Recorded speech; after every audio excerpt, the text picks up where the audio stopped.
Nahmaduhu wa nasta'in wa nastaghfiruh wa na'udzu billahi min syururi anfusina wa min sayyiati a'malina may yahdihillahu fala mudhillalah wa may yudlilhu fala hadiyalah asyhadu an la ilaha illallah wa asyhadu anna muhammadan abduhu wa rasuluhu la nabiyya ba'd. Allahumma shalli ala sayyidina Muhammadin wa ala alihi wa ashabihi wa man sara ala nahjihi ila yaumiddin, amma ba'du. Allahumma barik lana fi Sya'ban wa ballighna Ramadan. Allahumma barik lana fi Sya'ban wa ballighna Ramadan. Allahumma barik lana fi Sya'ban wa ballighna Ramadan. Alhamdulillah, alhamdulillahirabbil alamin. Ibu-ibu salihat, tentu segala puji bagi Allah yang telah menghantarkan hati, langkah kaki kita, jiwa kita ke tempat ini. Ini adalah karunia yang sangat luar biasa dari Allah. Kenapa? Karena banyak di luar sana orang-orang yang mungkin kepengen duduk ya dalam majelis ilmu, tapi halangannya banyak, urusannya banyak. Oleh karena itu bersyukurlah kita karena kita sudah dipilih oleh Allah 2 jam ke depan duduk di majelisnya ini, dan ini adalah taman surganya Allah di dunia. Mudah-mudahan ini menjadi taman surga kita nanti sampai di akhirat. Amin ya rabbal alamin. Ibu-ibu yang dirahmati Allah Subhanahu wa taala, tinggal menghitung hari. Ya. Berapa hari lagi, Bu, kita Ramadan, Bu? Ada yang puasa tanggal 1, ada yang puasa tanggal 2. Ibu-ibu tanggal berapa puasanya nanti? Ala kulihal, kalau orang mau melahirkan tuh ya, menunggu HPL itu kan deg-degan ya. Ya, deg-degan, berat, cemas, gelisah, banyak pikiran ntar gimana ya gitu. Nah, sama juga dengan kita. Kita sedang menghitung hari yang kita nggak pernah tahu apa iya kita nyampe ya di bulan Ramadan tahun ini. Walau itu tinggal ya Allah sebentar lagi gitu. Ya, tinggal 10 hari lagi misalnya. Maka teruslah berdoa di bulan ini akhir ya dari bulan Sya'ban. Allahumma barik lana fi Sya'ban wa balighna Ramadan. Ya Allah, tambah kebaikan-kebaikan hamba ini di bulan Sya'ban, terutama di penghujungnya. Dan beri kesempatan hamba untuk berjumpa dengan Ramadan di tahun ini. Walau tinggal beberapa jam lagi ibaratnya. Gitu. Ya, agar Allah memberikan kita kesempatan untuk menikmati hidangan Ramadan tahun ini. Mudah-mudahan kita sampai pada bulan Ramadan dalam keadaan sehat walafiat ya ibu-ibu sekalian, agar kita bisa beribadah secara maksimal dan optimal insya Allah. Nah, ibu-ibu yang dirahmati Allah Subhanahu wa taala, kita akan bahas surat Az-Zumar ya, surat 39 ayatnya ayat berapa? Ya, 53. Boleh dibuka semua Qur'annya.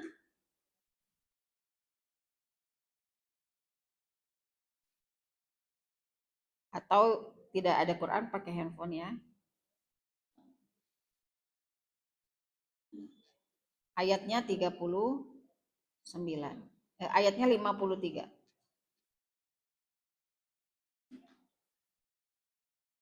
A'udzu billahi minasy syaithanir rajim. Bismillahirrahmanirrahim. Qul ya ibadiyalladzina asrafu ala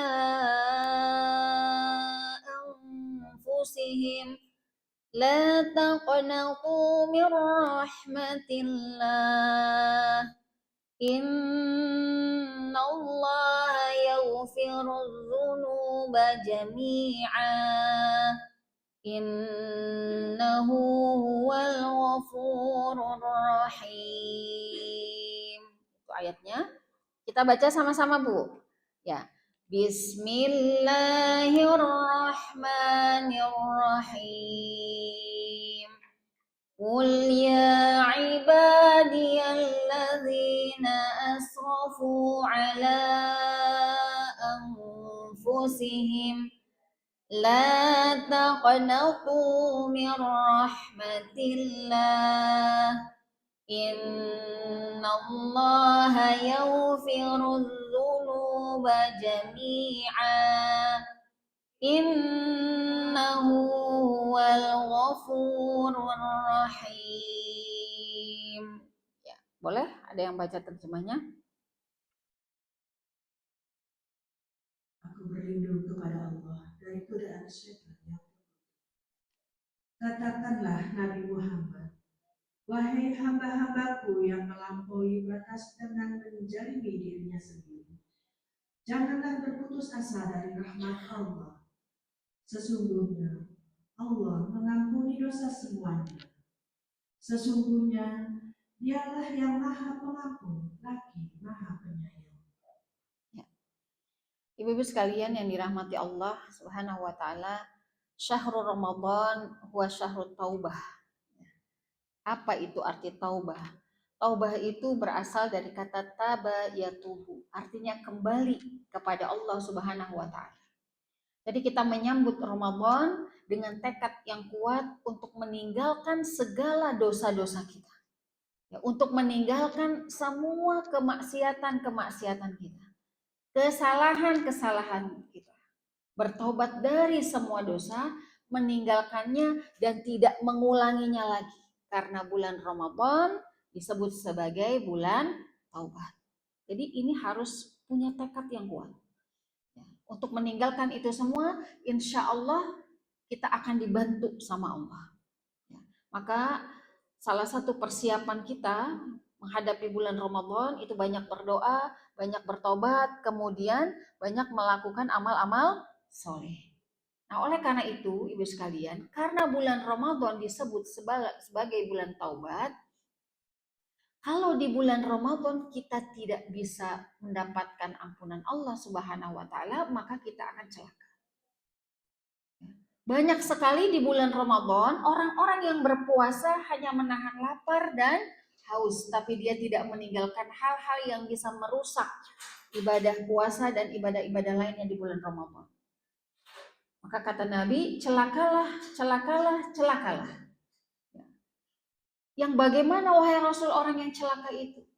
Dia berjumpa dengan bulan Ramadan, dia hadir di bulan Ramadan, ketika Ramadan berlalu dia tidak mendapatkan rahmat dan ampunan Allah Subhanahu wa taala.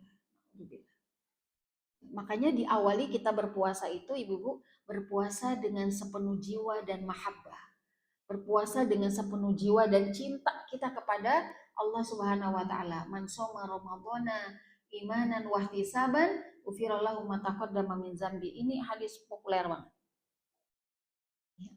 Barang siapa yang berpuasa Ramadan itu karena iman, ya, bukan karena terpaksa, bukan karena udah tanggalnya, ya, bukan karena ya wes wayahnya gitu ya, bukan, tetapi karena iman, karena iman, beriman kepada Allah, yakin ini perintah dari Allah Subhanahu Wa Taala yang harus kita lakukan, wajib.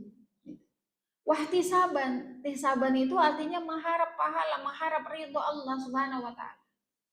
Maka itu orang yang berpuasa dengan iman dan ihtisab tadi. Jadi janganlah kita berpuasa seperti kebanyakan orang berpuasa. Cuma menahan lapar dan haus, tetapi tidak mendapatkan apa-apa dari bulan Ramadan itu.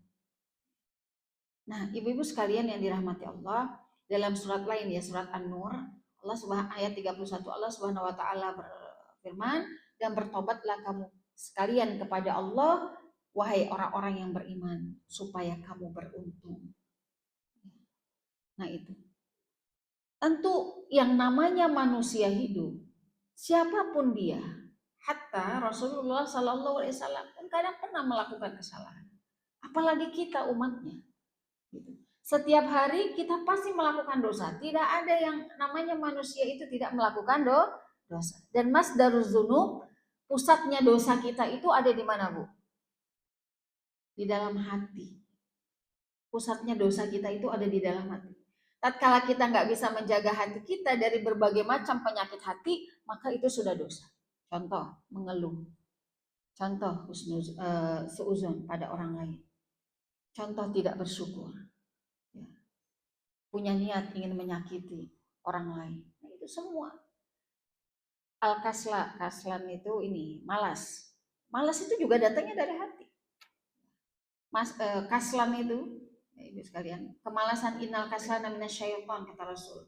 Sesungguhnya kemalasan itu datangnya dari syaitan. Ini itu pusatnya di situ. Kita dosa. Ketika kita bermalas-malasan melakukan kewajiban-kewajiban kita kepada Allah Subhanahu wa taala, maka kita berdosa. Bahkan ada sebuah kisah ibu sekalian, sebelum kita bahas Azumar ya. Kisahnya ada seseorang datang kepada seorang ulama, namanya Hasan Al-Basri. Dia berkata, wahai Abu Sa'id, wahai Imam ya, Imam Hasan Al-Basri, saya itu sudah menyiapkan air untuk bersuci, saya sudah menyiapkan segala sesuatunya supaya nanti malam saya bangun, saya bisa sholat tahajud. Tapi saya tidak terbangun, wahai Imam. Apa ya sebabnya? Ini penyesalan seseorang. Kemudian Imam mengatakan, Hasan Al-Basri menjawab, kamu tidak bisa bangun malam karena kamu terbelenggu dengan dosa-dosa. Masya Allah. Jadi ketika kita ini nggak bisa maksimal, nggak bisa optimal melakukan ketaatan kepada Allah, tanya sama diri kita ini, ya Allah kenapa sih nggak bisa bangun malam? Ya Allah kenapa sih nggak bisa baca Quran? Mau baca Quran tuh malas bawaannya. Tanya. Jangan menyalahkan situasi dan kondisi. Karena saya pernah bertemu dengan murid, saya bilang kenapa kok satu hari nggak bisa satu juz? Repot ustazah sama anak. Saya baru mau baca udah diganggu sama anak. Ada lagi repot ustazah digangguin sama suami. Itu. Ya. Jadi jangan menyalahkan situasi dan kondisi, tapi salahkanlah diri ini. Kenapa ya Allah? Bahkan Umar bin Khattab mengatakan, kalau kamu membaca Al-Quran tidak bisa menangis, maka kamu menangislah. Kenapa kamu tidak bisa menangis? Apakah hatimu keras? Apakah kamu lagi jauh dari Allah? Nah itu ngeri ya, ngeri dengan dosa itu. Maka nanti ada korelasinya dengan surat Az-Zumar. Orang yang dosanya banyak, bahkan mungkin itu memenuhi langit dan bumi dosanya, ketika dia datang kepada Allah, Allah ampunin nggak bu? Ampuni. Walaupun dosanya segunung, selangit dan sebumi, dia datang, innallaha yaghfiruz dzunuba jami'a. Sesungguhnya Allah mengampuni dosa kalian itu semuanya. Semuanya. Mau dosa besar, mau dosa kecil, semua diampuni. Asal kamu berlari cari ampunannya Allah. Maka kita bersyukur kalau kita ini masih diberi hidayah, masih diberi kesadaran bahwa ya Allah itu nggak boleh, itu dosa, itu maksiat ya Allah. Itu bersyukur. Ada orang yang diistidrajkan sama Allah, dibiarkan saja dia melakukan dosa gitu. Bukan berarti Allah nggak sayang, bukan. Tetapi Allah sedang memberi ujian kepadanya. Nah itu. Ya. Jadi ini yang luar biasa gitu, yang membuat kita tuh jadi merenung, ya Allah, ketika kita sulit bangun malam, ketika kita sulit baca Quran, ketika kita sulit sholat duha, mungkin karena kita banyak dosanya. Apalagi menghafal Al-Quran. Ya Allah, menghafal Quran tuh susah banget ya. Hafal satu yang satu hilang gitu. Bisa jadi karena kita terbelenggu oleh dosa-dosa kita. Makanya para penghafal Al-Quran tuh mereka terjaga. Mereka punya lingkungan sendiri, mereka tidak nonton TV, mereka tidak on terus di handphone, enggak gitu. Ya, karena dia harus menjaga.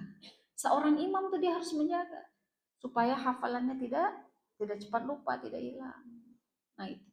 Jadi kesimpulannya Ibu Sholihat, tidak ada makhluk Allah, hamba Allah ya, umatnya Rasulullah Sallallahu Alaihi Wasallam yang tidak berbuat dosa. Maka persiapkan Ramadan dengan banyak-banyak kita memohon ampun kepada Allah Subhanahu wa taala. Wasari'u ila maghfiratin min rabbikum wa jannatin arduha samawati wal ardu u'iddat lil muttaqin. Surat Al-Imran 133. Sari'. Sari itu cepat. Kita tuh kalau mau bertobat sama Allah jangan ditunda, jangan ditunda-tunda, entar aja dah. Sekarang nggak apa-apa buat dosa dulu, nanti kan mau bulan Ramadan, kita mau maaf-maafan. Gitu. Jangan seringkali melegalkan, bahkan kalau bisa jangan sama sekali melegalkan perbuatan-perbuatan yang tidak baik. Kita tuh kadang-kadang kasih dispensasi buat diri kita sendiri. Mau sholat ntar masih ada waktunya. Ya. Terus mau datang ke pengajian, ntar sekarang nggak datang apa-apa, minggu depan kan masih ada pertemuannya. Gitu. Menjamin minggu depan bisa datang. Itu, ini nasihat juga ya buat saya. Ya, kadang-kadang kita suka menunda. Nah, nah, ibu-ibu yang dirahmati Allah Subhanahu wa taala, syahrul Ramadan wa syahrut taubah. Nah, ini harus kita pahami bersama. Sekarang kita ke surat Az-Zumar. Surat Az-Zumar ayat 53. Ayat 53.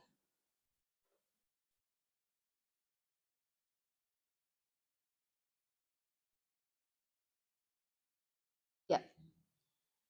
Jangan inti ya dari surat Az-Zumar ayat 53 ini, wahai pendosa, janganlah kamu berputus asa dari rahmat Allah. Wahai pendosa, janganlah kamu berputus asa dari rahmat Allah. Siapa pendosa itu? Kita. Kita. Kita umatnya Rasulullah Sallallahu Alaihi Wasallam.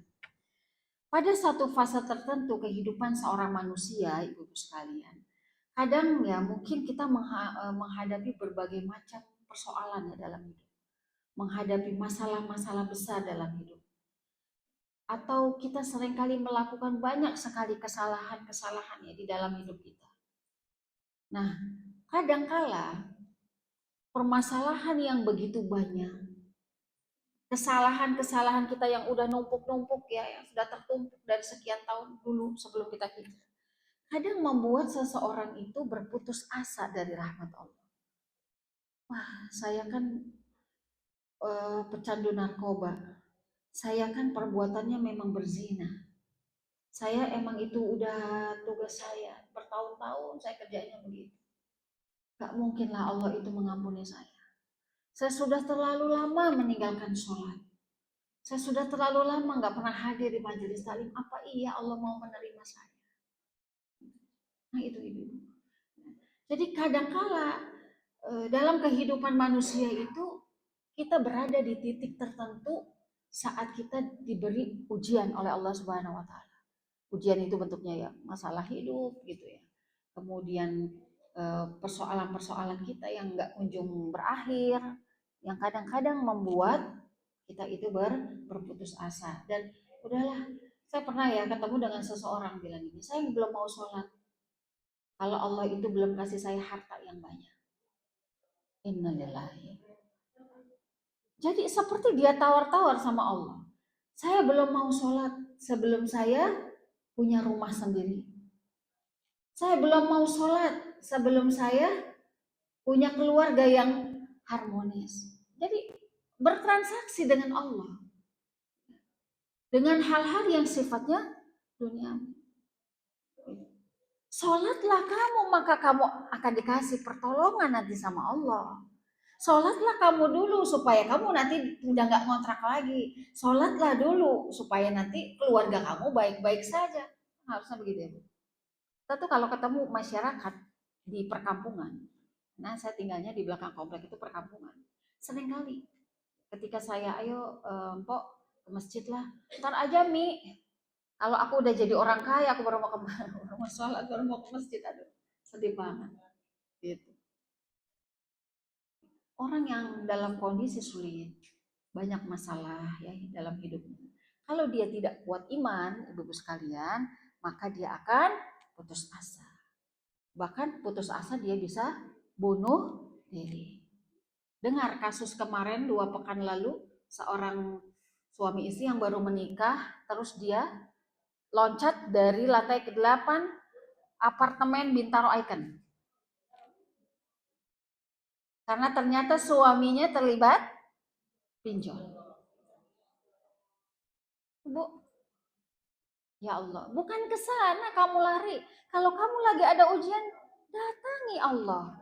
Kamu datangi rumah Allah, ke masjid Bu. Kita ini lagi punya banyak masalah gitu ya. Jangan pergi kemana-mana, perginya ke masjid. Lagi kita sulit apapun, perginya ke masjid. Ngapain di masjid? Sujud. Mungkin kita kurang sujudnya sama Allah, kita kurang baca Qur'annya sama Allah. Kan kalau kita baca Qur'an itu kita bercakap-cakap, kita berkomunikasi dengan Allah Subhanahu wa taala. Miris banget.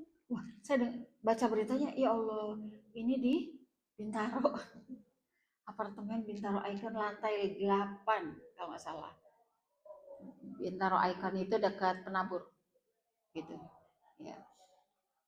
Itu. Kenapa kasusnya dibaca-baca-baca? Gitu. Jadi itu satu permasalahan ya dalam hidup kita ini, belum yang lain-lain. Nah, oleh karena itu, Ibu sekalian, ketika kita merasa putus asa, ketika kita merasa menyesal dengan kesalahan-kesalahan atau dosa-dosa kita, itu sesuatu yang manusiawi gitu ya. Tetapi kita tetap harus menjaga iman kita ini. Jangan kita terlalu jauh dari Allah. Nah, tadi saya sampaikan, kalau lagi punya masalah datangnya ke masjid. Kalau lagi punya masalah cari teman yang baik. Gitu. Setuju nggak Bu? Di masjid sendirian, nggak apa-apa. Saya sering ketemu kok dengan orang-orang. Kadang saya lagi ada di sini masjid mana, ada orang yang lagi beruzlah sendirian. Ibu dari mana? Saya dari sini. Jauh ya Bu? Iya. Iya, saya lagi mau itikaf gitu. Itikaf kan nggak hanya Ramadan saja ya. Sekarang aja Ibu punya niat itikaf tuh pahalanya itikaf. Jadi berdiam diri di masjid. Nah itu. Nah, ibu-ibu yang dirahmati Allah Subhanahu wa taala, kita akan bahas tentang ayatnya. Bismillahirrahmanirrahim. Kul, katakan Muhammad kepada hamba-hambaku. Katakanlah Muhammad kepada umatmu, kata Allah. Bahwa Allah mengatakan, ya ibadiyalladzina asrafu, wahai hambaku yang engkau telah melampaui batas. Melampaui batas itu apa? Udah terlalu banyak dosanya. Udah terlalu banyak maksiatnya. Udah terlalu lama meninggalkan Allah. Itu namanya asrofu, ya, melampaui batas atau berlebih-lebihan. Sudah terlalu lama kamu cinta dunia. Sudah terlalu lama kamu lupa akhirat. Ala anfusihim. Sudah terlalu lama kamu mengikuti hawa nafsu. Dosamu banyak. Ya. Tapi kata Allah, la taqnatu min rahmatillah. Tapi kamu jangan pernah berputus asa dari rahmat Allah Subhanahu wa taala. Pertanyaannya Bu, ini pernah saya tanyakan juga. Apa itu yang disebut dengan rahmat? Ada yang tahu Bu? Rahmat itu apa? Kasih sayang. Secara umum itu. Ada lagi? Rahmat itu suasana senang ketika kita dekat dengan Allah. Gak ada keterpaksaan sedikit. Begitu juga dengan Allah. Ketika Allah memberikan rahmatnya kepada hambanya, itu karena Allah senang dengan hamba tersebut. Allah senang dengan hamba yang datang kepadanya, minta ampun, ya, bertobat, menyesal, mengakui semua kesalahan-kesalahannya, itu Allah senang. Jadi kalau kita dalam kesendirian, ibu-ibu butuh tempat gitu ya untuk curhat, tentu Allah sebaik-baik tempat kita untuk curhat. Maka datangi Allah untuk dapat rahmatnya tadi, supaya Allah itu senang dengan kita. Walau kita ini berlumur dosa, dosanya banyak banget, nggak terhitung. Ketika kita butuh pertolongan, Allah lah sebaik-baik penolong kita. Jangan datang sama manusia, karena kamu akan kecewa. Ketika kita butuh kebaikan-kebaikan, ya, saya butuh petunjuk, saya butuh hidayah ini, saya butuh bimbingan ini, supaya saya hidupnya nggak begini-begini aja. Maka Allah lah yang memiliki segala kebaikan.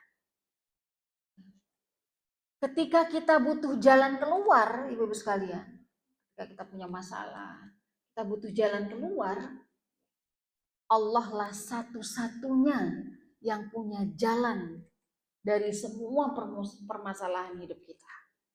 Wa may yattaqillaha yaj'al lahu makhraja. Surat apa itu? At-Talaq. Ayat berapa? Ya, ayat 3 ya. Ayat 2, ayat 3, ayat 4 itu sama. Wa yarzuquhu min haitsu la yahtasib. Bahkan Allah akan berikan kita itu rezeki dari arah yang enggak disangka-sangka. Tapi kamu datangin Allah, jangan datang pada selain Allah. Wa may yattaqillaha yaj'al lahu min amrihi yusra. Barang siapa bertakwa kepada Allah, barang siapa yang dekat dengan Allah, mendatangi Allah, maka Allah akan jadikan semua urusannya mudah. Yakin nggak, Bu? Jadi makin banyak masalah kita ini makin dekat dengan Allah seharusnya. Gak boleh kita berputus asa, udahlah jauh aja dari Allah gitu. Karena Allah nggak suka sama saya, kenapa saya nggak dikasih rezeki, kenapa saya begini, kenapa saya diuji terus dan sebagainya. Suuzon sama Allah, naudzubillah. Jadi ketika kita berbuat dosa, datang lagi ke Allah, datang lagi. Udah datang istighfar, bertobat, minta ampun sama Allah, terus kita buat lagi dosa, nggak sengaja, khilaf misalnya. Datang lagi. Udah datang lagi kita nih minta ampun nih, nanti Ramadan syahrul taubah. Kita banyak-banyak istighfar, kita minta ampun sama Allah, kita ya pokoknya bertobat lah ya pada Allah Subhanahu wa taala. Lepas Ramadan kita bikin dosa lagi. Terus kita datang ke mana, Bu? Ya datangin Allah lagi. Gitu. Ya. Kapan sih Allah itu putus asa? Kapan sih Allah itu putus asa dimintain ampun sama hambanya? Pernah, Bu? Nggak pernah. Ya. Justru yang berputus asa itu adalah hambanya. Jadi Allah nggak pernah bosan. Hambanya datang istighfar, terus nanti hilaf lagi, datang istighfar lagi, sholat taubat, ya kan? Kemudian membaca sayyidul istighfar. Besok bikin dosa lagi, datang lagi sama Allah, datang lagi sama Allah. Justru semakin tadi ya, semakin banyak kesalahan kita, semakin kita itu datang terus sama Allah dan insya Allah kita semakin dekat dengan Allah. Kan nggak mungkin ya ada seorang hamba datang ke Allah, ya Allah saya itu berbuat dosa, ampuni saya ya Allah. Ini pertama kali ya kamu minta ampun. Nggak mungkin Allah bilang gitu. Terus besok kita datang lagi, ya Allah ampuni ya Allah, saya habis bermaksiat, saya habis berbuat dosa. Ini kedua kalinya ya, kata Allah. Bilang gitu Bu Allah. Enggak. Begitu ketiga kali saya datang lagi, ya Allah ampuni dosa-dosa saya ya Allah, karena saya tadi habis bicara kasar sama orang tua, saya habis bicara kasar sama suami ya Allah, saya tadi habis gak jujur ya Allah, ampuni ya Allah dosa saya. Kan gak mungkin Allah bilang besok gak usah datang lagi, udah gak ada maaf bagimu. Kan gak mungkin kayak gitu. Kenapa? Karena ampunan Allah itu sungguh teramat luas. Maka di ayat lanjutannya, innallaha yaghfirudz dzunuba jami'an. Jadi nggak ada cerita Allah tuh ketika kita datang pertama, datang kedua, datang ketiga, datang keempat, terakhir udah kamu besok nggak usah datang lagi ya. Tapi Allah, innallaha yaghfirudz dzunuba jami'an. Tapi Allah mengampuni dosa apapun seluruhnya yang kamu perbuat. Mau kamu berkali-kali datang kepadaku, kata Allah, maka akan aku ampuni asal kamunya mau. Kadang-kadang ada orang yang nggak mau bertobat tuh. Yaitu mereka orang-orang yang sombong, orang-orang yang punya karakter seperti Firaun tuh nggak mau bertobat. Orang-orang yang punya karakter seperti Firaun ya kemudian yang menganggap dirinya sebagai Tuhan gitu ya, orang-orang yang sombong itu nggak mau kadang bertobat. Bahkan dia kadang nggak sadar kalau dia itu melakukan kesalahan. Maka ibu sekalian, hamba yang berlumuran dosa tadi gitu. Begitu dia dosa datang, berbuat dosa datang, berpuluh-puluh kali dia datangi Allah, Allah nggak pernah marah. Allah nggak pernah marah. Bahkan Allah bilang, ya ibadiyalladzina asrafu ala anfusihim. Dengan betapa lembutnya bahasa Allah, wahai hambaku, aku ini nggak marah, aku ini nggak bosen. Kamu datang minta ampun. Pasti kalau kamu ampun, kamu datang berjalan, aku akan mendatangimu berlari. Kalau kamu mau bertobat kepadaku. Allah selalu bilang, ya ibadiyalladzina asrafu ala anfusihim la taqnatu min rahmatillah innallaha yaghfiru dzunuba jami'a innahu huwal ghafurur rahim. Masih dipanggil kita dengan bahasa Allah yang begitu lembut, ibu-ibu. Ya ibadi, wahai hambaku, wahai anakku. Kita ini seorang ibu, anak kita ini berkali-kali kadang berbuat dosa gitu ya kepada kita. Kadang-kadang anak kita berkali-kali menyakiti hati kita. Kadang kita dibentak, ya, kadang kita nggak dijenguk, kadang kita tidak didoakan oleh anak-anak kita. Tapi nggak pernah kita mendoakan yang buruk untuk anak-anak kita. Tapi nggak pernah kita kepengen menyakiti anak kita. Walaupun anak-anak kita itu berkali-kali menyakiti kita. Tapi tetap aja seorang ibu mah mendoakan yang baik-baik untuk anaknya. Wahai anakku, begitu juga dengan Allah. Wahai hambaku, ya ibadi. Ini yang datang nih pendosa nih. Orang yang musrif tadi itu, orang yang asrofu tadi, yang berlebihan dosanya. Udah terlalu banyak, berlumuran dosa. Dia datang kepada Allah, apa Allah marah? Enggak. Bahkan Allah belai, ya ibadi. Aku akan mengampuni seluruh dosa-dosamu. Kamu jangan berputus asa dari rahmat. Karena sesungguhnya aku maha pengampun, kata Allah. Nah itu. Allah panggil kita ibu sekalian dengan taubat tadi walau kita ini banyak dosanya. Ya Allah, saya pernah syirik ya Allah. Innallaha yaghfirudz dzunuba jami'a. Ya Allah, saya pernah durhaka ya Allah. Innallaha yaghfirudz dzunuba jami'a. Ya Allah, saya pernah berzina ya Allah. Innallaha yaghfirudz dzunuba jami'a. Ya Allah, saya pernah ngelawan orang tua saya ya Allah. Innallaha yaghfirudz dzunuba jami'a. Semua dijawab sama Allah. Ya Allah, saya pernah ninggalin sholat, saya pernah nggak bayar hutang puasa ya Allah. Innallaha yaghfirudz dzunuba jami'a. Gak ada semua yang ditolak sama Allah. Ya Allah, saya pernah mencuri hak orang lain ya Allah. Innallaha yaghfirudz dzunuba jami'a. Ini ayat ibu-ibu harus hafal. Sesungguhnya aku ampuni dosa-dosamu semua. Sekalipun kamu jadi bandar narkoba, jadi pengedar narkoba, jadi peminuman keras, kamu datang kepadaku, maka akan aku ampuni. Kesempatan di bulan Ramadan, ibu sekalian. Kita banyak-banyak minta taubat ya kepada Allah, minta ampun. Mulai dari sekarang sih sebenarnya. Semuanya diampuni sama Allah dosa kita. Nggak ada yang tidak diampuni. Memangnya ada tempat lain bagi kita untuk minta ampun selain Allah? Kan tidak ada ya Bu. Gitu. Jadi datangi Allah, jangan datangi manusia.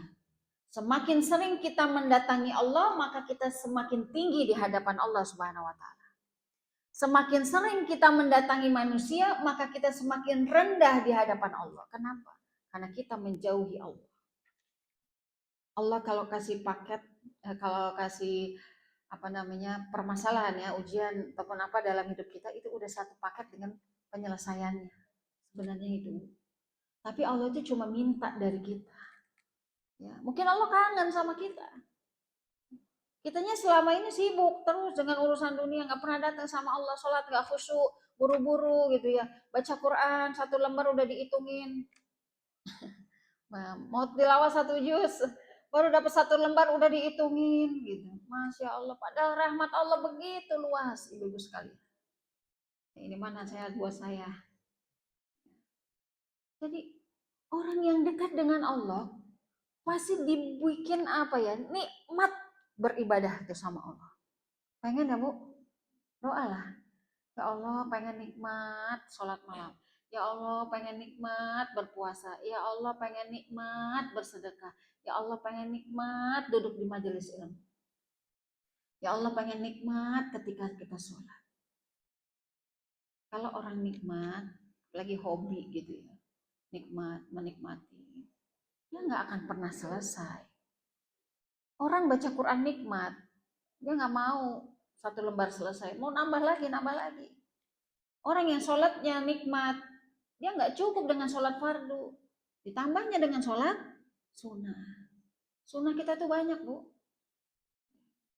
Ada sunnah yang tidak pernah ditinggalkan oleh Nabi itu witir dan duha. Ada 3 ya, witir, duha, dan tahajud.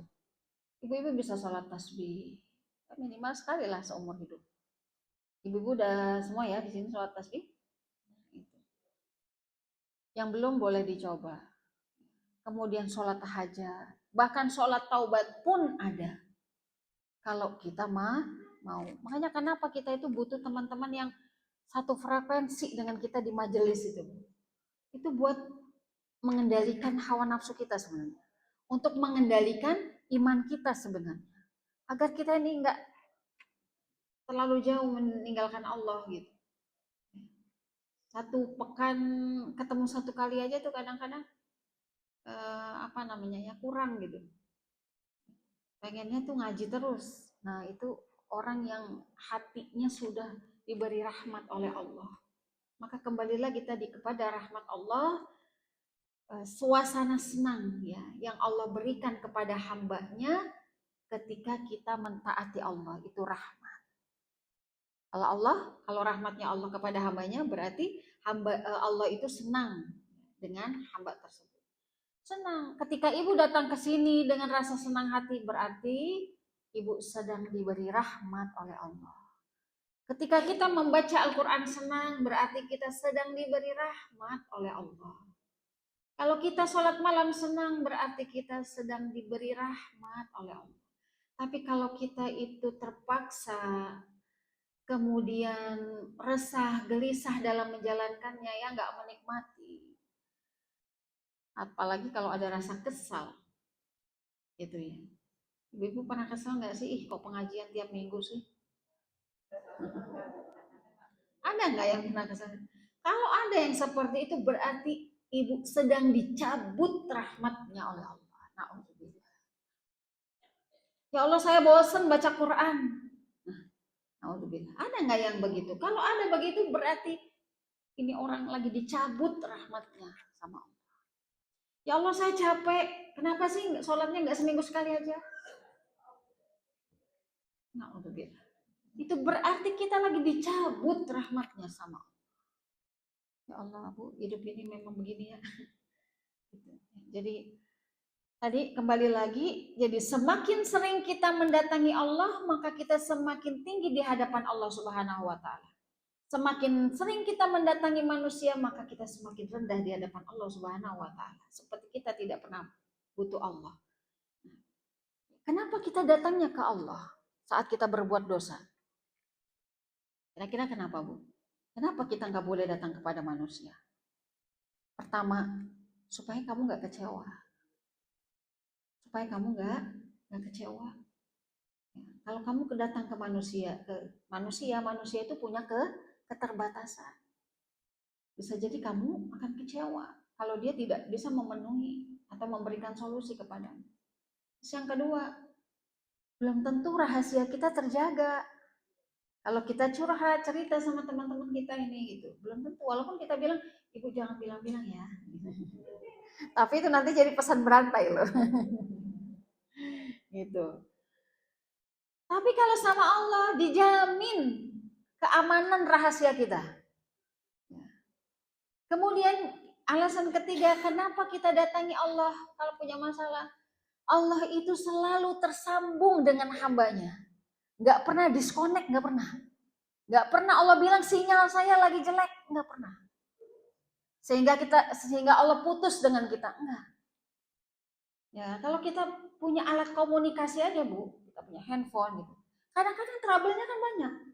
Yang nggak ada sinyal lah, nggak ada paketnya lah, aduh kok nggak connect ya ini ya gitu. Itu permasalahan dunia atau seperti itu. Ya. Tapi kalau kita datangnya langsung ke Allah, Allah itu selalu tersambung dengan hambanya, apalagi hambanya yang soleh. Makanya kenapa kalau kita dekat sama Allah itu Bu, pertama ya, kita melakukan salah, cepat ditegur sama Allah. Itu enggak Bu?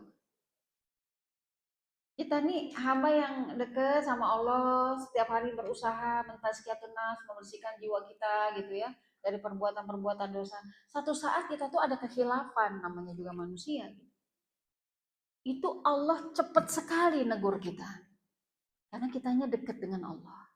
Coba aja ya kalau yang nggak dekat sama Allah, ya dibiarin aja sama Allah. Terserah kamu lah kalau bahasa kita. Jadi ketika kita melakukan kesalahan, kita cepat ditegur sama Allah. Itu tandanya Allah dekat dengan kita. Ya Allah nggak pernah disconnect, nggak pernah putus dengan hamba-hambanya yang soleh. Makanya ada satu hadis kalau nggak salah ya, Inna Rabbi ala dhanni abdi. Bahwa Allah itu berdasarkan prasangka hamba. Punya masalah, berprasangka baiklah sama Allah. Ya. Merasa banyak dosa, berprasangka baiklah sama Allah. Masa sih Allah nggak ngampuni dosa kita? Nggak mungkin. Allah pasti mengampuni. Bahkan gini, kadang-kadang kita belum bilang, ya Allah ampuni dosa saya gitu. Allah itu sudah mengampuni kita. Gitu. Kadang-kadang kita belum minta sesuatu dengan Allah, Allah sudah memberi kepada kita. Kalau kita itu dekat dengan Allah. Salah satunya ini Bu, kedekatan kita dari Al-Quran. Ya, Rasulullah Sallallahu Alaihi Wasallam bersabda, "Man syaghalahul Quran, ya, an zikri, barang siapa yang disibukkan dengan Al-Quran karena mengingat aku, kata Allah, a'taitu ma'afdola minas sa'ilin, maka aku akan memberikan kepadanya sesuatu yang lebih baik dari yang dia minta." Masya Allah. Salah satu orang yang dekat dengan Allah tuh rajin baca Qur'annya. Orang yang rajin baca Al-Quran, nggak minta saja sama Allah, itu Allah pasti kasih yang terbaik buat dia. Jadi itu yang dimaksud Inna Rabbi ala dhanni abdi. Ya, jadi innallaha yaghfiru dzunuba jami'a. Allah ampuni semua dosa. Jadi kita tidak boleh berputus asa dan tidak pula nggak boleh juga bersuuzon ya sama Allah. Innahu huwal ghafurur rahim. Nah, ibu-ibu yang dirahmati Allah Subhanahu wa taala, saya ingin sampaikan sedikit ya tentang asbabun nuzulnya ayat ini. Supaya kita tahu. Jadi ayat ini sebenarnya berkaitan dengan orang-orang kafir Quraisy, terutama para pemuka-pemuka dari mereka itu yang masuk Islam setelah Fathu Mekah. Ya. Di antaranya ada Suhail, ada Hakim, ada Sofwan, ada Abu Sofyan gitu ya. Nah mereka berkata, bagaimana mungkin kami ini bisa masuk Islam? Ya, sesungguhnya Nabi Muhammad itu pernah bersabda, barang siapa yang melakukan perbuatan syirik, berzina, membunuh, maka dia akan binasa atau celaka. Dan sungguh kami melakukan itu semua, kata pemuka-pemuka Quraisy. Bagaimana keadaan kami? Apa mungkin Allah akan mengampuni dosa syirik kami, berzinanya kami, membunuhnya kami? Maka diturunkanlah ayat ini. Surat Az-Zumar ayat 53. Jadi asbabun nuzulnya berkaitan dengan pemuka-pemuka kaum kafir Quraisy ya, yang mereka itu pasca penaklukan Fathu Mekah ya, mereka itu mau masuk Islam. Tapi mereka nggak yakin kalau dosa-dosanya akan diampuni. Sama juga dengan orang non muslim ya gitu.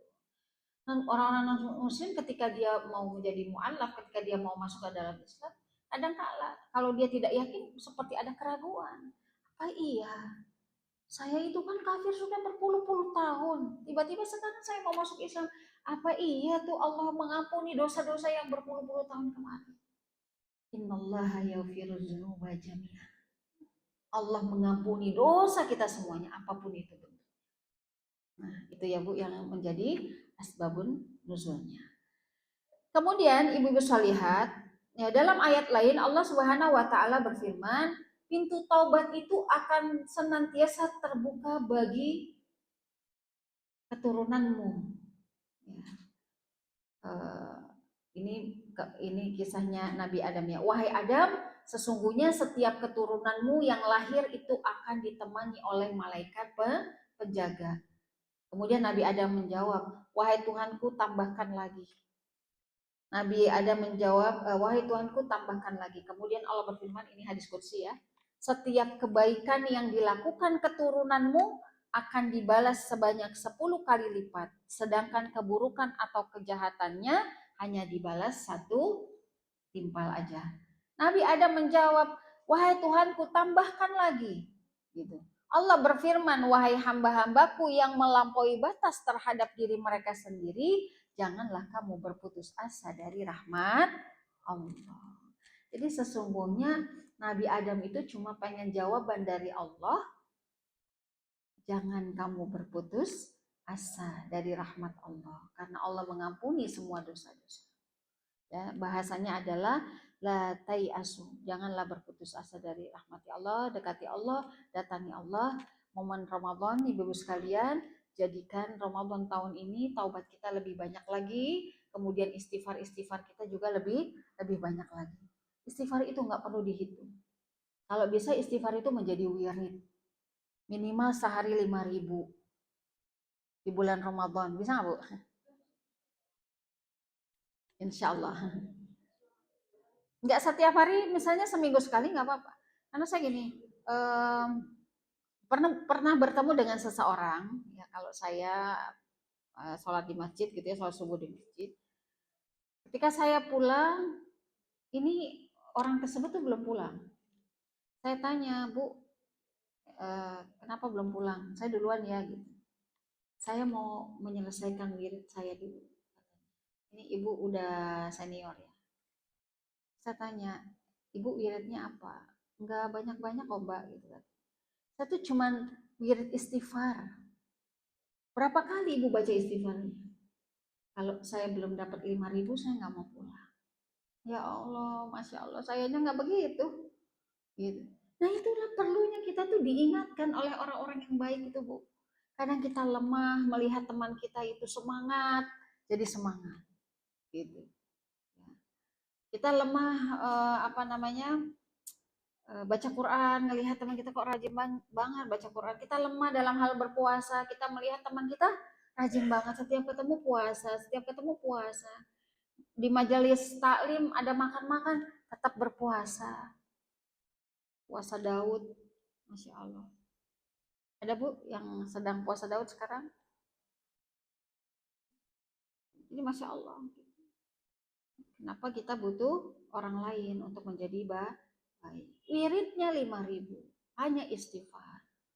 Kita mungkin hanya 100 kali setelah ba'da sahur. Wabil asharihum yastaghfirun.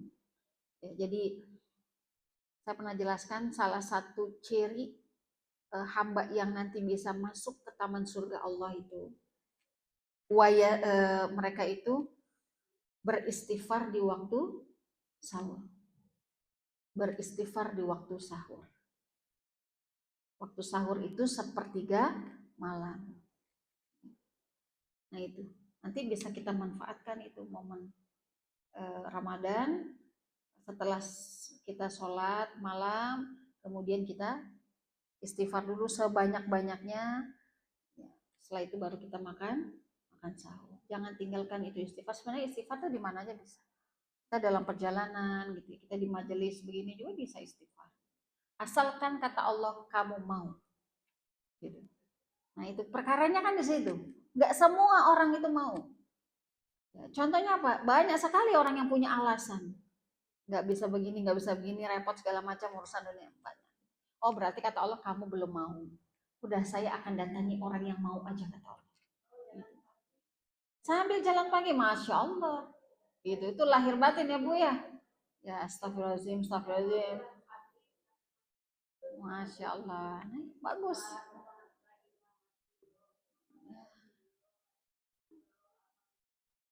Nah, bisa. Masya Allah, itu Bu. Contoh ya buat kita. Jadi boleh istighfar, boleh tahlil, boleh tahmid, boleh takbir, bebas aja. Gitu. Betul, itu bagus. Bisa kita contoh ya Ibu sekalian. Gitu. Jadi mau dosa apapun yang dibawa oleh kita, ya mau syirik, ada 7 dosa besar itu apa Bu? Durhaka orang tua, membunuh, riba. Nah, apalagi riba. Kita setiap hari itu ya bersentuhan dengan riba. Walau kita bukan pelaku riba, tapi kita ini kena imbas ya dari riba. Gitu. Maka banyakin istighfar kita.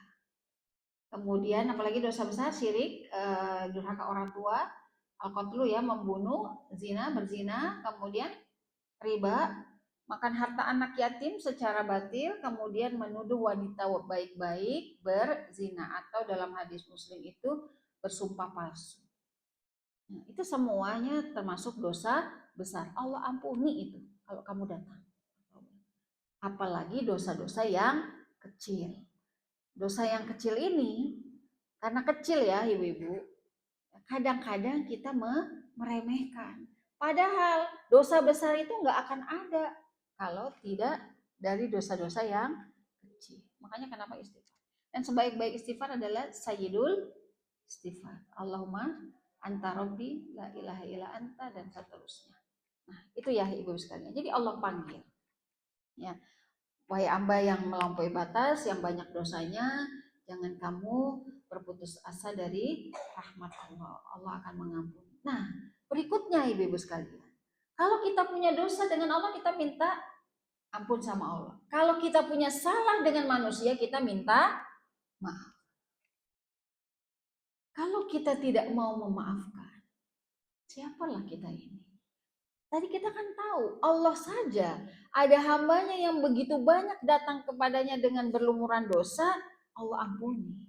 Lah kita, mungkin permasalahannya cuma sedikit, cuma kecil, konfliknya kecil. Kadang-kadang kita nggak mau maafin, berbulan-bulan kita nggak bertegur sapa. Ya. Berbulan-bulan kita masih menceritakannya. Berbulan-bulan kita masih dendam. Berbulan-bulan kita sering masih seuzon. Ya Allah, siapalah kita ini? Bukankah itu kita menambah dosa kepada Allah?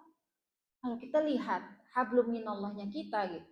Dengan Allah saja Allah begitu baik, ya ibadiyalladzina asrafu. Wahai hambaku, disapa. Nah, kita punya salah dengan manusia, kadang-kadang sulit sekali bagi kita untuk memaafkan. Tutup lembaran-lembaran buruk itu. Ingatlah, Allah aja ngampuni ya Allah, masa cuma masalah sepele kayak gini saya nggak maafin dia. Kalau kita sudah maafin dia dan dia tidak mau memaafkan kita, beres urusan kita selesai. Karena urusan kita sama Allah bukan sama manusia. Itu enggak. Sudah. Kita doakan. Itu jalan yang terbaik. Supaya kita enggak terus dendam, enggak terus seuzon gitu. Ya. Terus kita doakan kepada siapapun itu. Memang ini enggak mudah. Gitu. Bahkan pernah terjadi ya dalam hidup saya. Waktu itu saya masih bodoh ilmu, kurang ilmu gitu. Ketika ada orang yang menyakiti saya berdoa sama Allah. Tapi saya doanya gini, ya Allah balaslah dia itu sesuai dengan kejahatannya. Kan nggak boleh kayak gitu. Ya, nggak beberapa lama dari itu Bu. Namanya orang terzolimi kan doanya makbul, hati-hati tuh. Kita kadang nggak sadar ya. Orang yang lagi terzolimi itu doanya makbul. Nggak lama dari itu dikasih stroke sama Allah. Nggak lama dari itu suaminya meninggal. Nggak lama dari itu anaknya hamil di luar nikah. Ya Allah, saya nangis, saya datang pada suami saya, Abi, kenapa ya begini? Apa itu doa Umi kemarin? Astaga. Nah itu saya dulu masih bodoh ilmu, sekuliah masih bodoh ilmu. Maka cerita ini saya nggak pengen terjadi kepada banyak orang. Udah sekarang kalau ada orang jahat sama kita, orang nggak baik nggak memfitnah kita, merusak harga diri kita misalnya gitu ya dan sebagainya, doakan dia yang baik. Ya Allah, semoga dia dapat hidayah. Itu aja Bu. Gitu. Ya, supaya kita tidak menambah dosa. Ini yang bisa saya sampaikan, mudah-mudahan menjadi tazkirah, nasihat ya buat diri saya, juga kita semuanya mengawali Ramadan dengan niat dan tekad untuk meninggalkan semua dosa-dosa kita, maksiat-maksiat kita, sehingga kita berjumpa dengan Ramadan itu dalam keadaan bersih insya Allah, lahir dan batin. Dan mudah-mudahan dengan bergugurannya dosa-dosa kita, kesalahan-kesalahan kita, masuk Ramadan itu kita ringan, Bu. Sehingga kita beribadah 30 hari di bulan Ramadan itu terasa nikmat ya, karena hati kita sudah bersih. Ya, dosa-dosa kita semua hari ini kita minta ampun sama Allah, sudah diampuni insya Allah ya sama Allah. Maka Ramadan nanti mudah-mudahan kita diberikan kemampuan, kesehatan walafiat gitu ya, ringan dalam melakukan ibadah yang ibadah itu mungkin nonstop gitu ya, terus menerus. Mudah-mudahan kita bisa menikmati itu ya, mudah-mudahan kita bisa menikmati sajian Ramadannya Allah di tahun ini, amin. Dan mudah-mudahan ini menjadi Ramadan yang terbaik buat kita. Caranya bagaimana? Berpikirlah bahwa ya Allah, apakah ini Ramadan saya yang terakhir? Kalau ini Ramadan saya yang terakhir ya Allah, berarti saya harus maksimal di sini. Saya harus optimal di sini. Jangan pernah meninggalkan sholat tarawih, walaupun itu sunnah. Karena sholat sunnah tarawih hanya ada di bulan Ramadan. Setahun sekali kalau kita ketemu. Ya. Jangan pernah menjauhkan diri kita dari Al-Quran. Karena bulan Ramadan syahrul Quran. Ya. Bukan karena pahalanya kita mau dapat banyak, bukan. Tetapi supaya Allah itu makin cinta dengan kita karena kita dekat dengan ayat-ayatnya. Gitu. Ya, jadi ada majelis tadarusan Bu. Pokoknya niatlah, bertekad ya Allah. Pokoknya saya mau nanti 30 hari atau 20 hari, ya biasanya ibu-ibu tadarus, saya nggak pengen absen, saya pengen datang terus ya Allah. Kecuali kalau saya sakit dan saya nggak bisa bangun. Nah, dengan niat-niat yang baik seperti itu, ibu-ibu sekalian, semoga Allah nolongin kita, semoga Allah bantuin kita agar kita ini tidak berat melaksanakan ibadah Ramadan selama 30 hari. Kita mau masuk pondok pesantren ya Allah, siap-siap. Segala sesuatunya dipersiapkan ya, supaya nanti kita betah di pondok pesantrennya Allah 30 hari itu. Bahkan kita nikmat, bahkan kita nggak mau berakhir gitu. Itu harapannya. Aku lupa lihada wastaghfirullahaladzim. Assalamualaikum warahmatullahi wabarakatuh.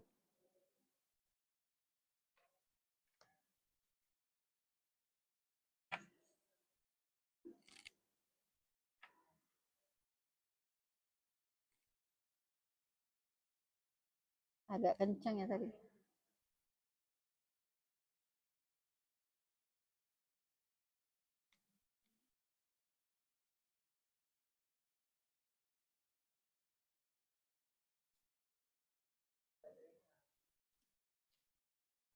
Boleh?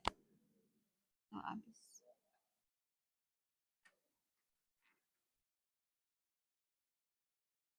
Ustazah, tanya jawab. Iya. Ibu-ibu mungkin ada yang mau bertanya, silakan.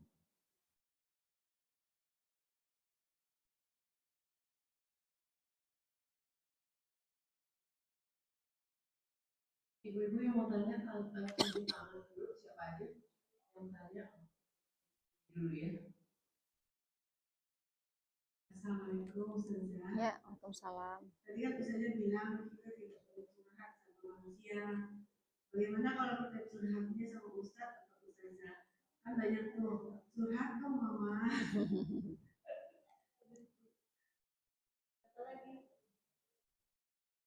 Assalamualaikum warahmatullahi wabarakatuh. Waalaikumsalam. Ustazah, saya mau tanya. Kemarin itu cucu saya kan belajar ngaji ya. Gak ada masalah, gak ada apa lagi ngaji itu penangis. Saya bilang, ini kenapa? Kalian kenapa? Gak tahu katanya. Terus guru ngajinya juga tanya, kenapa nangis? Gak tahu katanya. Pas 5 SD. Nah yang kedua, ini saya pernah waktu anak saya masih kecil, saya tidur di rumah kakak saya karena ada pembantu. Saya membayangkan dari di rumah kakak saya ke kantor jauh banget gitu ya. Males gitu. Punya ada buku papan saya. Cuma, ya kata yo, bahasanya kasar banget.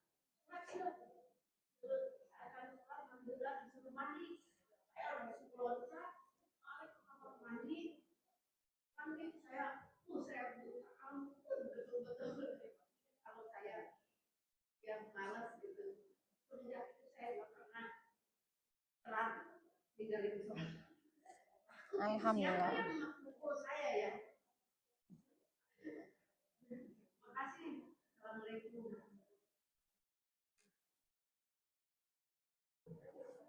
Ya, mic-nya satu soalnya.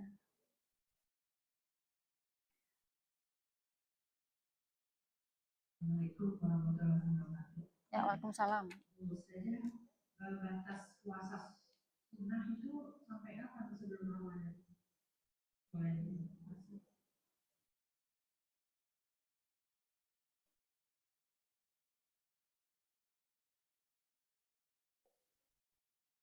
Assalamualaikum warahmatullahi wabarakatuh. Waalaikumsalam. Terus saja saya mau tanya, ini masalah maksiat. Ada teman saya itu merasa bermaksiat di tanah haram, dan dia itu merasa itu adalah dosanya yang tidak terampuni. Itu bagaimana? Ya.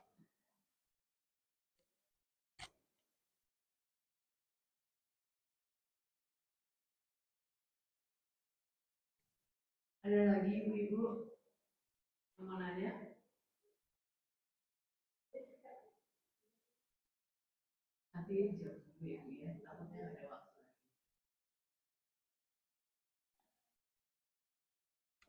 Yang pertama tadi apa? Malah nggak tercatat sama saya. Pertama tadi pertanyaan. Ya, curhat. Ya, ada 4 ya ibu-ibu pertanyaan. Yang pertama adalah tadi terkait dengan masalah curhat. Boleh nggak sih kita ini curhat dengan manusia gitu? Karena sebaik-baik tempat curhat itu adalah Allah. Boleh kita curhat sama manusia. Kita curhat pada ustadz gitu ya, atau ustazah atau guru spiritual lah gitu. Tetapi kita minta solusi di situ.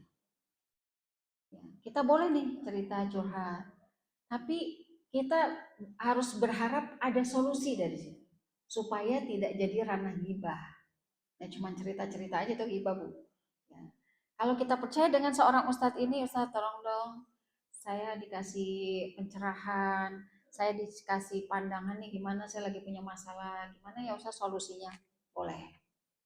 Ya, tetapi itu pun kita tidak boleh berkeyakinan bahwa 100% masalah kita itu bisa selesai karena manusia. Tetap aja Ustadz mah hanya perantara ya, tetap saja yang memberi jalan keluar itu hanya Allah. Boleh Bu, kalau ibu misalnya mau cerita sama temennya, teman paling dekat, paling enak diajak curhat, itu boleh karena memang manusia itu perlu ditampung ya kadang-kadang. Apalagi ibu-ibu gitu. Tetapi hati-hati jangan sampai masuk dalam ranah gibah. Cuma pengen cerita-cerita aja. Mintalah solusi dari teman, siapapun itu yang kita jadi tempat jadi tempat curhat kita. Jadi boleh, asalkan ada solusi yang diberikan. Kemudian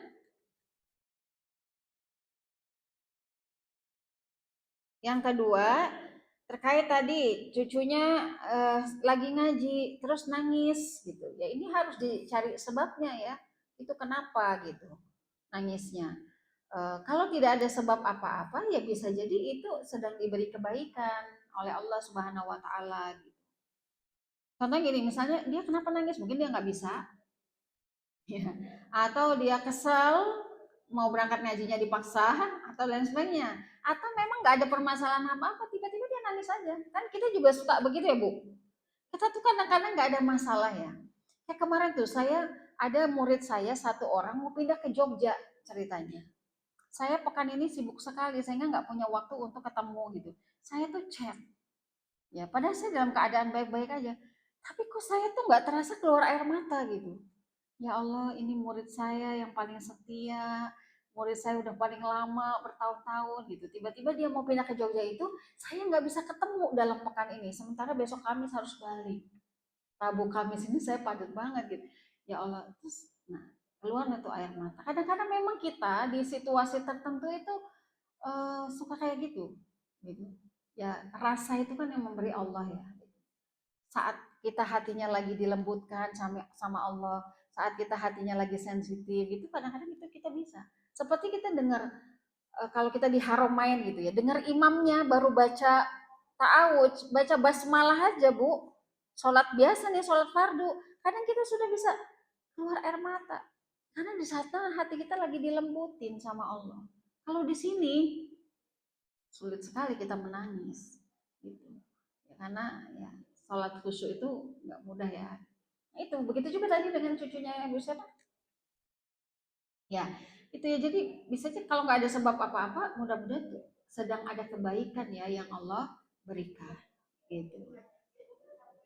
Nggak tahu ya kenapa gitu ya, ya bisa jadi gitu ya. Mudah-mudahan itu kebaikan ya, entah itu hidayah, entah itu petunjuk gitu kan, sehingga dia nanti tambah rajin lagi ngaji. Kemudian ketika ada history ya, cerita ibu itu ya, seperti ada yang mengingatkan gitu. Nah, itu cara Allah ketika Allah menginginkan kita baik itu memang begitu Bu. Kadang-kadang kita lagi males diingetin gitu sama Allah. Caranya banyak.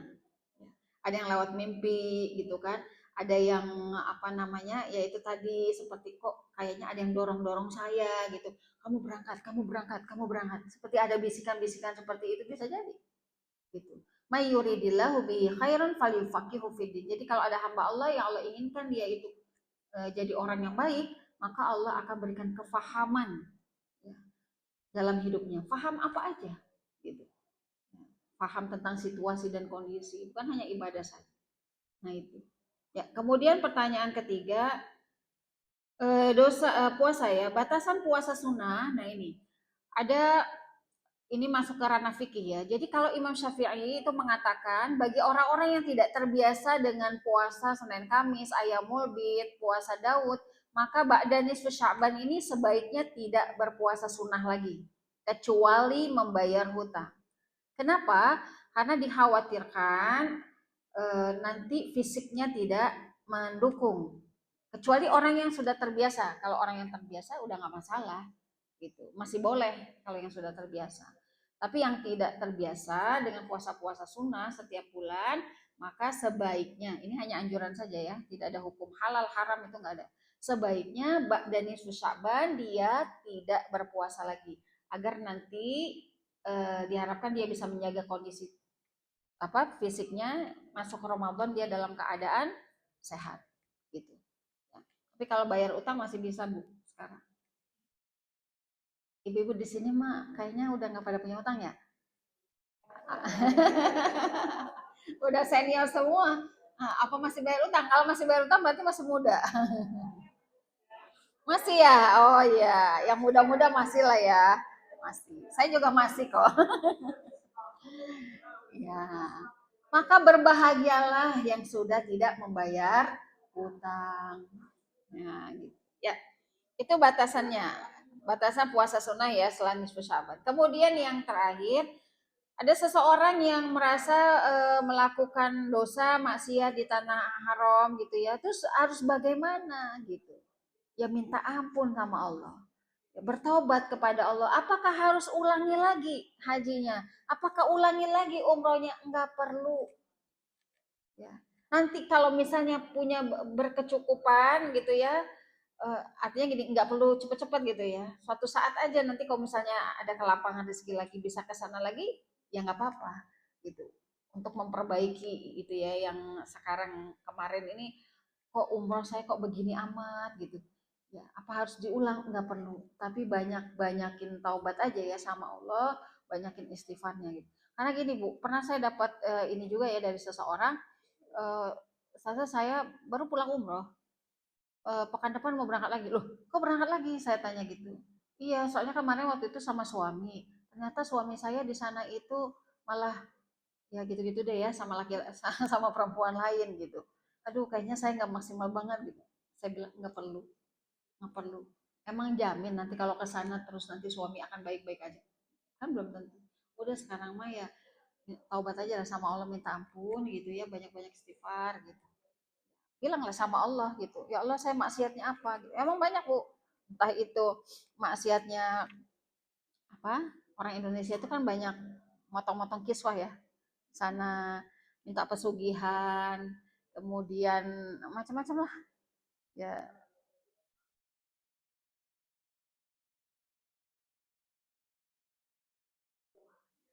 Hmm,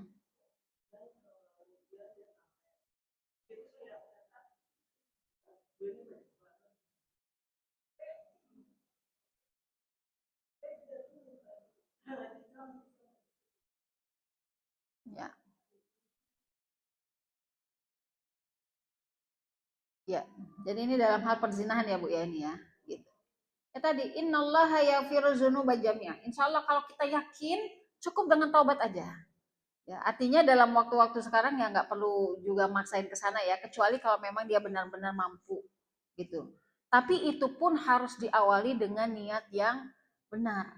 Gitu. Ya itu, kadang-kadang kita tuh kalau berangkat ke Haramain, niatnya tidak lurus ya Bu untuk ibadah ke sana, itu ada aja di sana kejadiannya gitu. Nah, maka kalau saran saya, perbanyaklah taubat dengan sholat taubatnya itu. Mungkin dia setiap hari sholat taubat 2 rakaat setiap hari, nanti Bu kasih saran ya seperti itu, dan bacakan ayat ini, innallaha yaghfiru dzunuba jami'an, bahwa Allah itu maha rahman, Allah itu sayang gitu ya. Kamu dosanya udah sebesar apapun pasti akan diampuni, karena Allah mengampuni dosa itu semuanya, nggak pilih-pilih, mau dosa syirik, zina, membunuh dan lain sebagainya itu diampuni. Jadi ibu kasih semangat ya gitu. Kalau nanti satu saat even dia punya kemampuan untuk berangkat lagi, berangkatlah, tapi luruskan niat agar tidak terulang untuk kedua kalinya. Nah itu dia, bolak-balik sana ya. Nah, apalagi kalau begitu ya. Jadi kalau begitu dia bolak-balik. Kalau dia tidak taubat, dia pasti kemungkinan akan ulangi lagi gitu Bu. Makanya memang taubat itu penting ya di sini. Caranya minimal setiap hari 2 rakaat aja dia sholat taubat. Semoga Allah jaga ya. Semoga Allah jaga. Nah itu ya ibu. Oke?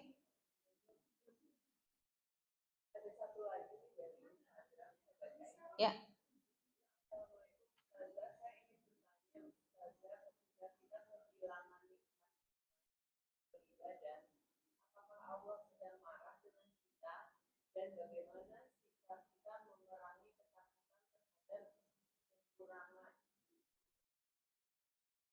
Ya, ketika kita kehilangan nikmat saat ibadah, ibu-ibu sekalian, itu tandanya kita belum dekat sama Allah. Bisa jadi kita itu datang ke Allah pada saat kita sedang butuh Allah aja, gitu.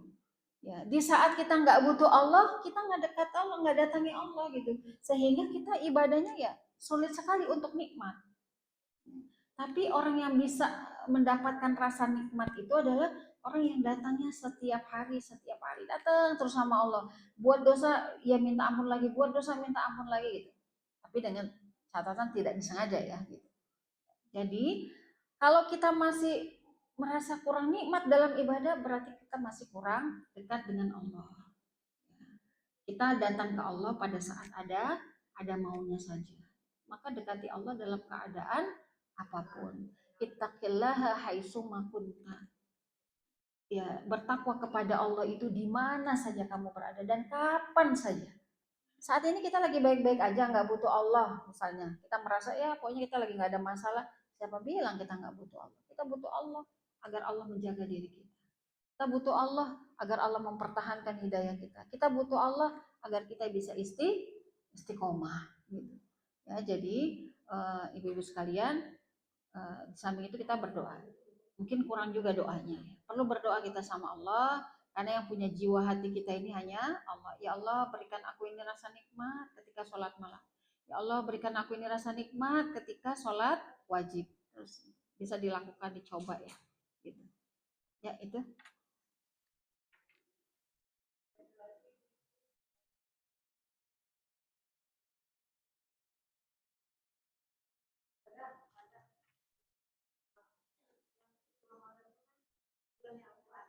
Hmm.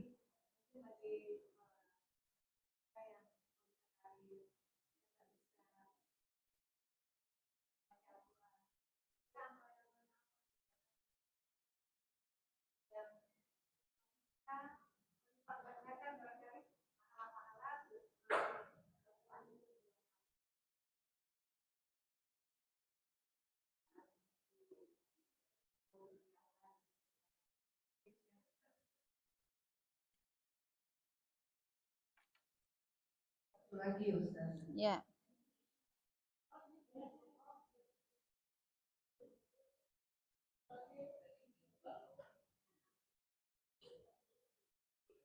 Assalamualaikum warahmatullahi wabarakatuh. Waalaikumsalam.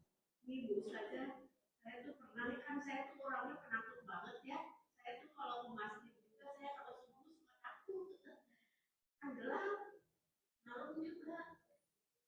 Tahunya ada suara di kuping saya. Jangan takut sama setan, kamu belajar menghilangkan setan. Saya bingung.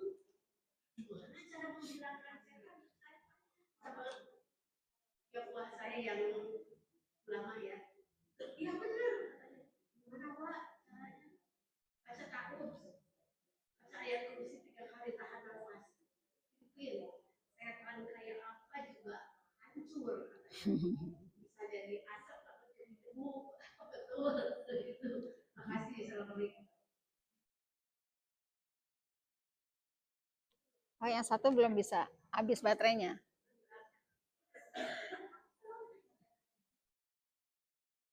Ya, baik ibu-ibu sekalian.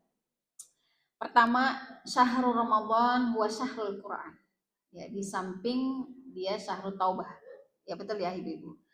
Jadi bagaimana caranya kita itu di bulan Ramadan bisa punya interaksi yang lebih intens dengan Al-Quran. Ya. Kalau saya biasanya ini sharing aja, menggunakan waktu-waktu Ramadan itu sebelum masuk Ramadan saya sudah punya rencana. Pertama, saya punya target. Saya tahun ini mau khatam berapa kali? Gitu. Jadi kalau kita nggak punya target, ibu-ibu sekalian, loss aja gitu. Ramadan tuh yang ketemu Quran kita baca, nggak ketemu Quran ya kita nggak baca. Tapi kalau kita punya target, kita akan berusaha sekuat tenaga mas tatok ngantuk dilawan pokoknya. Karena target saya apa? Harus hatam 5 kali misalnya. Ya. Jangan 1 kali bu. Target hatam itu minimal 2 kali. Jadi kalau nggak tercapai, ibu dapat 1 kali. Tapi kalau targetnya hatam 1 kali, nggak tercapai, nggak dapat hatam. Betul nggak sih? Ya. Jadi ibu pasang aja target Bismillah saya bisa hatam 2 kali. Kalau tidak tercapai, pasti dapat 1 kali. Karena ibu akan ngejar, gitu. Ya. Tapi kalau misalnya target 1 kali nggak tercapai, nggak dapat hatam gitu. Sementara di bulan Ramadan itu pahala kita membaca Al-Quran dilipat gandakan oleh Allah Subhanahu Wa Taala 70 kali lipat. Bukan berarti kita hitung-hitungan dengan Allah untuk cari pahalanya supaya pahala lebih banyak, itu enggak. Tetapi supaya kita ini makin dicintai sama Allah, makin disayang sama Allah karena kita dekat dengan Al-Quran. Dan ada satu lagi yang paling penting, dengan Al-Quran itulah hidup kita menjadi berkah. Itu saya rasakan, dengan Al-Quran itulah hidup kita ini selalu merasa dijaga, ditolong sama Allah. Itu dengan Al-Quran. Nah itu jadi niatnya juga harus diluruskan.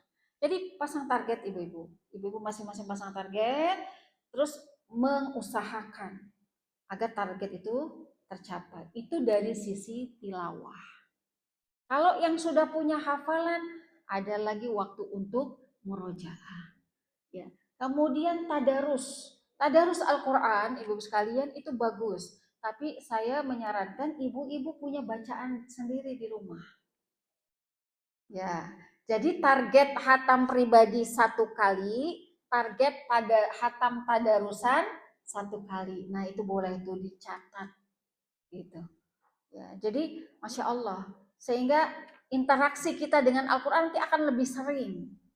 Ya. Setelah itu, kalau masih punya banyak waktu, bacalah terjemahan Al-Quran. Ini kelemahan kita, Bu. Ya, kelemahan kita. Kita ini kurang apa ya, kurang bisa menikmati kalau kita baca terjemahan. Tapi kalau baca ayatnya kita memang udah biasa ya gitu. Tapi kalau baca terjemahannya itu kadang-kadang kita itu nggak tahan. Kadang-kadang bingung. Baca terjemahan tuh lebih lama loh. Ya. Baca Al-Quran tuh terjemahan tuh lebih lama. Kadang-kadang kita nggak paham yang dibaca ini. Kami ini siapa, kamu itu siapa gitu. Nggak paham. Ya. Nah, kemudian hadirilah majelis-majelis Al-Quran. Menghadiri majelis Al-Quran. Mau offline, mau online, gak apa-apa. Bebas saja. Ya.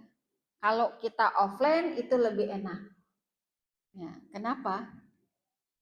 Karena kita datang dari rumah ke majelis Quran itu setiap langkah kaki kita sudah keberkahan di situ. Ya, nah itu. Ya, jadi kalau offline pun nggak bisa, sekarang udah ada online. Ibu cari majelis-majelis tadarus yang online. Gitu. Jadi hadiri majelis-majelis Al-Quran di bulan Ramadan. Harus ada itu. Supaya kita beda dengan kebanyakan orang. Mungkin kebanyakan orang mengisi waktu di bulan Ramadan itu hanya dengan tidur. Hanya dengan ngabuburit, terus apa ya, jalan-jalan ke mall. Ngapain? Itu bukan wayahnya kita lagi. Itu bukan waktu kita begitu lagi ya Bu. Udah selesai lah gitu ya yang begitu-gitu. Ngabuburit. Ngabuburit itu sesuatu yang nggak ada landasan dalam syariat. Nggak ada dalilnya, nggak ada hadisnya, nggak ada ayatnya, ngabuburit. Yang ada, waktu menjelang berbuka itu waktu yang mustajab untuk berdoa. Jadi ibu-ibu jam 5 dipastikan sudah beres urusan dapur. Terus ngapain jam 5? Baca Quran. Nah, tadi punya target. Ya. Jadi baca Quran, murojaah ya, kemudian baca Quran tadi target ya, target pribadi 1, target hatam tadarus 1, berarti kan 2 tuh. Ya. Kemudian hadiri majelis-majelis Al-Quran. Gitu. Beda pahalanya. Kemudian selanjutnya tadi bikin perencanaan untuk bisa membaca terjemahan. Itu Bu. Ya boleh. Ketika kita membaca terjemahan, yang terbaik itu di mana Ustazah? Bersurat, berayat, atau karena satu lombang? Ya. Ya. Baca terjemahan itu paling enak nggak dicampur. Jadi ibu nggak usah baca ayatnya, baca terjemahannya aja khusus. Ya, misal nih, pagi ini ibu udah baca nih tadarusan kan baca ayatnya, ntar sore jelang berbuka khusus baca terjemahan. Jangan baca ayat dulu nanti terjemahannya. Itu sulit. Kenapa? Karena cerita-cerita di dalam Al-Quran itu, ibu-ibu kadang-kadang itu beda-beda. Kadang di sini nggak tahu related-nya ke ayat mana bacaannya. ya misalkan mulainya dari Al-Baqarah nih Bu, ya sudah Al-Baqarah aja. Kita mau Al-Baqarah ayat berapa gitu. Iya baca aja, baca. Kan kita pengen setidaknya kita itu tahu isi Al-Quran itu apa gitu. Ya. Jadi jangan dicampur Bu. Kalau dicampur memang sangat lebih sulit. Jadi sendiri-sendiri aja. Bacaan ayat ada, terus yang baca terjemahnya sendiri. Mulai dari surat Al-Fatihah, kemudian Al-Baqarah. Ya. Iya. Kalau dicampur nggak selesai-selesai entar. Ya kan nggak selesai-selesai. Lama Bu, lama memang. Ya. Apalagi kita kadang-kadang kurang paham dengan artinya itu. Ya, oke. Terjemah dulu aja. Terjemah. Ya. Pokoknya selesai dulu itu terjemahan Al-Quran. Kalau sudah selesai terjemahan Al-Quran, baru nanti berikutnya kita baca tafsirnya. Karena tafsir itu lebih luas lagi dari terjemahan. Gitu. Atau kalau misalnya ibu nih baca, tapi ibu nggak paham nih, apa sih maksudnya? Nah, coba ibu lihat di tafsir. Nah, gitu. Nah, memang makanya tadi saya katakan prosesnya agak lama. Kalau ibu baca ayat Al-Baqarah nih ya, ayat 1 sampai 5 atau ayat 1 ibu baca terjemahannya. Ayat 2 ibu baca terjemahan, lama banget. Ya, lama banget. Jadi dipisah aja. Ada waktu untuk baca ayatnya, jelang berbuka baca artinya. Terus gini, baca artinya juga nggak usah sesuai dengan yang kita baca ayatnya, nggak usah. Jadi ini anggap aja beda gitu. Ini bacaan Al-Quran, ini baca terjemahan. Ibu target sehari mau baca terjemahan berapa? 5 ayat, ya udah 5 ayat aja.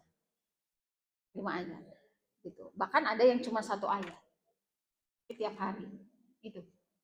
Nah, jadi nggak sama nih kita baca terjemahan dengan ayatnya, ini ayatnya Al-Baqarah, terus terjemahannya Al-Imran misalnya, ya nggak apa-apa. Kan targetnya itu beda-beda. Jadi dipisah aja nih. Pokoknya ini saya bacaan ayat Quran saya, ini baca terjemahan saya. Sehari cukup 5 ayat aja, nggak apa-apa. Tapi kita lakukan proses itu. Agar apa ya, kita ya mudah-mudahan sebelum kita wafat, kita itu udah selesai, minimal baca terjemahannya aja. Gitu. Ya, sama, sama. Kalau kitanya khusyuk ya. Kalau kitanya khusyuk, kitanya fokus sama dengan pahalanya dengan kita membaca ayatnya. Ya, insya Allah ya ibu-ibu. Oh ya, saya kasih tips lagi nih. Ini sharing aja supaya kita itu tetap semangat. Pakai Al-Quran yang per juz. Itu bikin saya tuh makin semangat mengejar. Kenapa? Karena nih kalau kita pakai Quran besar, ya kan? Sementara yang kita baca tuh cuma sedikit. Baru 1 lembar, bolak-balik hitung berapa lembar lagi ya, berapa lembar. Ibu beli Al-Quran yang per juz, 1 juz yang agak besar di Gramedia saya beli, tuh tulisannya enak dibaca. Kemana-mana 1 hari itu bawa 1 aja. Jadi ibu nggak perlu berat-berat bawa Al-Quran 30 juz itu gitu. Nah itu lebih enak Bu. Kenapa? Karena lebih kecil, lebih sedikit. Biasanya kalau yang sedikit itu kita semangat, tapi kalau udah ngelihatnya tebel, ada udah males gitu. Nah itu coba. Nah nanti nanti itu semangat. Aduh saya pengen cepat selesai nih, yang juz 1 gitu. Pengen terus lanjut juz 2. Insya Allah. Ibu, sudah ya pertanyaannya? Ya.